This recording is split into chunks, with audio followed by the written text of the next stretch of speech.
Hey guys, welcome you all to GSN law. हाल ही में ऑनरेबल सुप्रीम कोर्ट ने प्रॉपर्टी डिस्प्यूट के केसेस में SC/ST एक्ट को इन्वोक करने के बारे में क्या कहा, ये हम इस वीडियो में देखेंगे। केस का नाम है Hitesh Verma versus state of Uttarakhand और ये केस 5 नवंबर 2020 को डिसाइड किया गया था।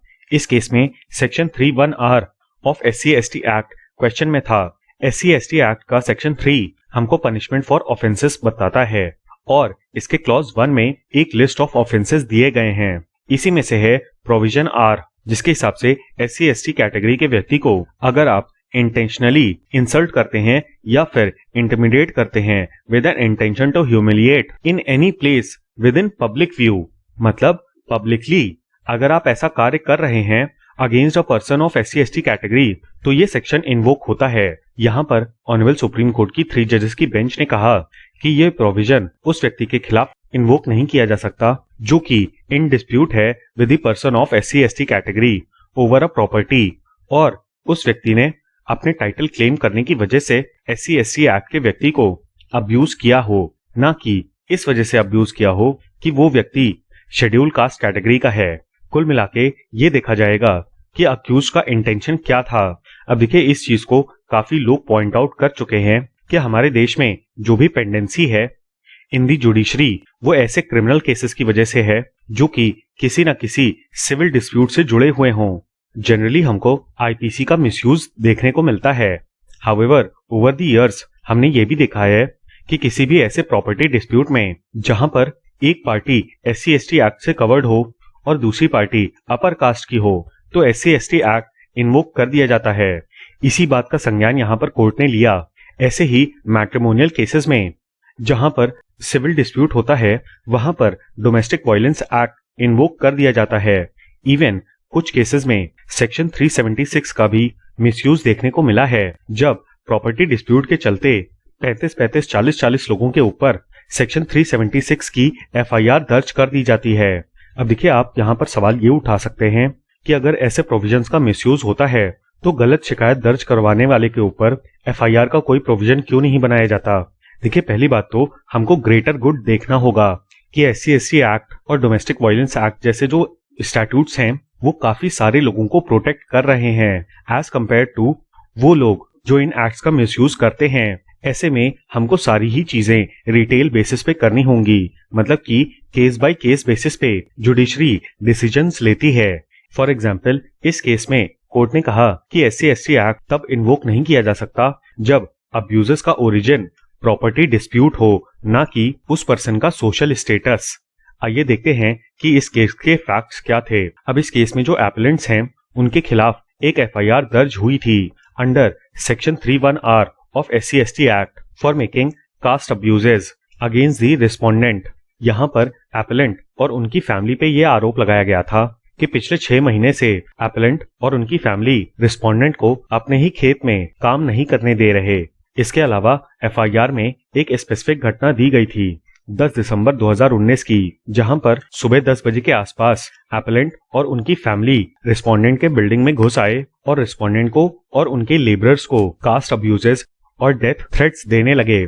इसके अलावा एपेलेंट रिस्पोंडेंट के कंस्ट्रक्शन मटेरियल को भी उठा के ले गए। दूसरी तरफ एपेलेंट का कहना था कि उनके और शिकायतकर्ता के बीच में एक प्रॉपर्टी डिस्प्यूट पेंडिंग है बिफोर द सिविल कोर्ट, और ऐसे में FIR सिर्फ एपेलेंट को हैरेस करने के लिए और प्रोसेस ऑफ लॉ को अब्यूज करने के लिए दायर की गई है।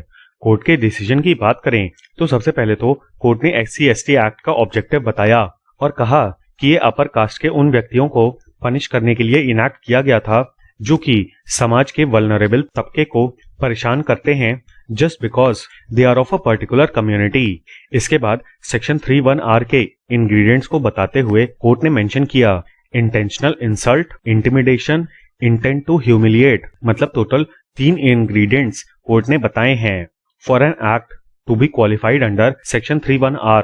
कोर्ट ने इसके ऊपर ये कहा कि सारे ही इंसल्ट्स और इंटिमिडेशंस इस ऑफेंस के अंडर कवर नहीं होंगे अनलेस एंड अनटिल ऐसा इंसल्ट या फिर इंटिमिडेशन इसलिए किया गया हो कि विक्टिम SC/ST कैटेगरी को बिलोंग करता है। यहाँ पर कोर्ट ने यह भी कहा कि सिर्फ इतना ही नहीं देखा जाएगा कि जो इन्फॉर्मेंट है वो SC/ST कैटेगरी का है, बल्कि ये भी देखा जाएगा कि अक्यूज का इंटेंशन उस व्यक्ति को ह्यूमिलिएट करना था just because of the reason कि वो SC/ST कैटेगरी का है।